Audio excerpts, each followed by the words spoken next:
Germany after World War I was a mess.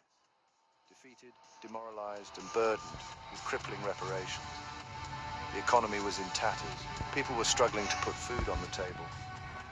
Not exactly the best time to be dreaming about fancy new cars, but amidst the gloom, a new industry was struggling to be born, the automobile industry. It wasn't an easy start. Resources were scarce, money was even scarcer. And frankly, most people thought cars were just expensive toys for the rich. Who needs a motor car when you can barely afford a loaf of bread? But there were a few stubborn souls who believed in the potential of the automobile. They saw a future where cars weren't just a luxury, but a necessity, a tool for progress, for connecting people and places. These pioneers dared to dream big, even when the world around them seemed to be falling apart. Little did they know they were about to change the course of history. One of these pioneers was Karl Benz, a name that even today resonates with automotive excellence. But back then he was just an engineer with a stubborn streak and a burning desire to create something special, something revolutionary. He dreamt of a world where horses were a thing of the past, replaced by machines that could travel faster and further than ever before. Benz wasn't content with just dreaming, he was a man of action. In 1886, he patented the first ever automobile, the Benz Patent Motorwagen. This wasn't some clunky contraption. The Motorwagen was a marvel of engineering, boasting an internal combustion engine, electric ignition, and a water-cooled cooling system. It was light years ahead of its time. Of course, like all truly great inventions, the Motorwagen was met with skepticism and ridicule.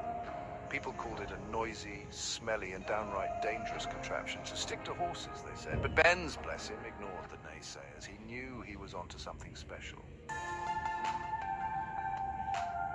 Now, behind every great man is an even greater woman, and in Karl's case, that woman was Bertha Benz. She wasn't just a supportive wife. She was a visionary in her own right. She knew her husband's invention had the potential to change the world. But she also knew that to convince the world, they needed a publicity stunt. And boy, did she deliver! In 1888, without telling Karl, or asking his permission for that matter, Bertha took the Motorwagen on a road trip. Not just any road trip, mind you. She embarked on a 106-kilometer, 66 miles journey from Mannheim to Pforzheim, becoming the first person to drive an automobile over a long distance. This was no Sunday drive. This was 1888, remember? Roads were little more than dirt tracks. There were no petrol stations. Bertha had to stop at pharmacies to refuel with Ligroin, a petroleum solvent. She used her hatpin to clean a blocked fuel line, and even repaired the insulation on a wire with her garter. Talk about resourceful. Bertha's journey was a sensation. It silenced the critics, captured the public's imagination, and proved that the automobile was more than just a passing fad. This wasn't just a drive, it was a pivotal moment in automotive history, and Bertha Benz became the world's first test driver and brand ambassador. Meanwhile, another automotive pioneer was making waves on the other side of Germany. Gottlieb Daimler, a name synonymous with power and innovation, had founded Daimler Motor and Gesellschaft, DMG. They were known for their high-performance engines and luxurious vehicles. But just like Benz and Seated, DMG wasn't immune to the harsh realities of post-war Germany.